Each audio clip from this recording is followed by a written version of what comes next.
How's it going? I am here with another scenario, and this one was asked for me to do with the Boston Bruins and all their trades. Now, I was doing some research on Boston, and going through all their trades, I determined that these were the three worst trades they've made in the past few years. So, unfortunately, that rules out Joe Thornton because he was traded more than 10 years ago. Actually, I think it was 10 years ago this year. So I kind of ruled him out, unfortunately, because I would have loved to have had him on this team. Now, as I get everything set up, I'll tell you who was traded and why I decided to have them back on Boston. Now, I decided to take Dougie Hamilton, Tyler Seguin, as you see there, and Blake Wheeler. Now, let me explain why I took those guys, but first, let me get this started up. Everything is same as before, as I always have it, and no injuries. There we go. Alright, so let's start this up. Then we can take a look at the lines, and I'll explain why I took these guys. Now, first off, Dougie Hamilton. He was traded at the draft, or just before the draft, something like that, and they got draft picks for him. I don't know what those draft picks will end up being. That's why right now I'm calling it a bad trade. Blake Wheeler was traded or him and Mark Stewart were traded to Atlanta back when they still had a team for Rich Peverly and Boris Valubik. Neither of those two are still in the game. Let's just go best lines, see what it says. Alright, so this is what it's saying for the best lines. I think these are pretty solid lines, and defense we can take a look. You got Dougie Hamilton up there. So yeah, Blake Wheeler is traded for Peverly and Valubik. Those two both aren't in the game, so they're not in the NHL anymore. Rich Peverly had a sad end to his career, as you all know. And let me simulate up here to the All-Star game, and we can take a look at stats. And for Tyler Seguin, he was traded for Louis Eriksson, Brendan Morrow, Riley Smith. There was a bunch of players in that trade. I believe Rich Peverly was also in that trade. Now, the reason why I did not pick Phil Kessel was traded for draft picks. And out of those draft picks, they got Tyler Seguin and Dougie Hamilton, two of the guys that are in this. So, therefore, I rule as the Kessel trade was really good in Boston's favor. Therefore, I didn't take him because I believe Boston got more than what they traded for. Now, with these three trades, I believe that Boston gave up way too much on their end. Tyler Seguin, one of the best players in the NHL. Him and Jamie Benn are tearing it up in Dallas. Dougie Hamilton not having the greatest season, but I think that's because he's in a new scenery. He's got a new system that they play. I don't watch too many Flames games because they're a Western Conference team. But yeah, he's not having the greatest seasons, and you can't exactly put that all on him. I do think he will bounce back from that, and he will have a good season. And Blake Wheeler, he's not the greatest player, but he's a very, very solid player.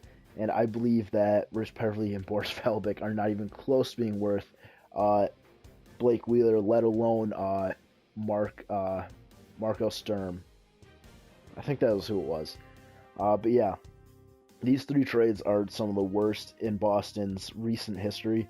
Obviously, the Joe Thornton was completely lopsided. San Jose easily got more than what they gave up. And let's take a look at the stats here real quick. We can see how they are doing just with these guys. Alright, let's take a look at points. Alright, so Tyler Seguin's leading the team. The guy that was traded away. He currently has the most points on the team, with Blake Wheeler fourth on the team. You know, he's not having a bad season there. Tyler Seguin is obviously the point leader, and Dougie Hamilton not having a bad season either. Looking like he might reach 40 points if he has a good second half. And then standings, let's take a look at that. Currently in the division, they are 7th, and in the East we are 9th. So 1 point out of a playoff position, not too bad. Now let me get back to the trades. Phil Kessel trade. I admit he has been doing fairly well for himself in Toronto and maybe struggling a little bit in Pittsburgh, but I think they're starting to come together and they'll start playing better and better in the next couple years in their primes when they're all firing on all cylinders. Yes, if they had gone there a couple years earlier, they'd do better.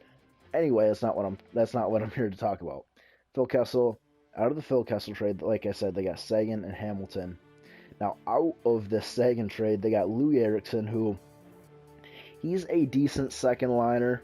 Not great, obviously not worth Tyler Sagan, but they did get other guys in that trade. They got Riley Smith, who is actually no longer with them. They got Joe Morrow. I believe there's also a defenseman in there somewhere. But yeah, Boston definitely lost out on that trade, and who knows what they could be if they had still held on to Tyler Sagan. Blake Wheeler, on the other hand, I don't think he would be as good as he is today if he had stayed on Boston. Because he really got plenty of time to flourish in Atlanta and now Winnipeg, and I really think he's come into his own there. Dougie Hamilton, we'll see how he does, and how Boston's draft picks do. I forget who they took with this pick. I don't know if it was oh god, I don't remember who they took with their 3 picks that they got. But the guys that they did get, we'll see how they turn out, and then in a few years we can really evaluate that trade. Now here is the playoff tree. Toronto and Boston, good matchup there. Detroit, Ottawa, Florida, and Washington, and then the 2 New York teams. Then you got St. Louis, Chicago, Minnesota, Nashville, Vancouver, San Jose, and LA, and Winnipeg. So Winnipeg still made the playoffs without having Blake Wheeler, one of their better players. I don't see Dallas up there, and I don't see Calgary either. So maybe they're hurting without their star players. Now let's take a quick look at the points too. As you saw there, Tyler Sagan leading the team in points. He got a 30 and 30 season, not too shabby. Blake Wheeler, 50 points. That's about average for him. Like I said, he's not one of the better players, and maybe that was a bit lower than what he got, but than what he normally gets, I guess. But you know, not a terrible season for him. He's still a decent player. And where is Dougie? Ooh, Dougie did not have a good second half of the season. Did not play very well here in Boston. So you know, maybe it's best that he went to Calgary. So yeah, this is approximately how they do if they still had all these guys. Like I said, I don't know how Boston will do with all the prospects, but for now, I think Boston is doing all right. And as you see their record here, it's not too much better with all these guys on their team. Let's simulate through the playoffs as I keep talking here.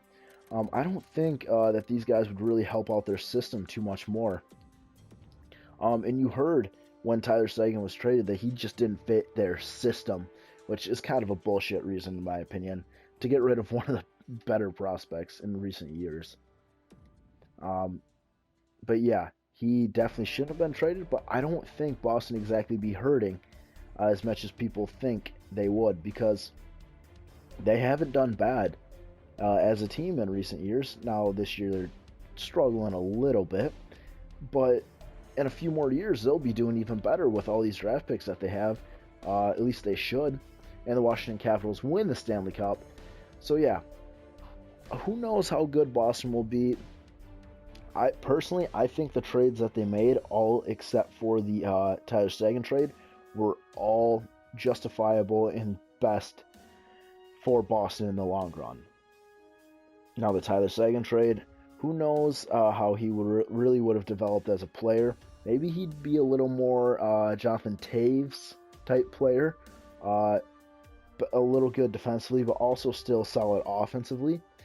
Who knows how he really would have developed, but I don't think Boston will be as bad as people think they are after giving up all these guys, and clearly they're not. So that's my take on that, and you see how NHL 16 thinks Boston would do if they still had those 3 guys in recent history that Boston has traded away. And that'll be all for now. So if there's any more scenarios you would like to see me do, just leave them down in the comments and I will consider it. So until next time, I'll see ya.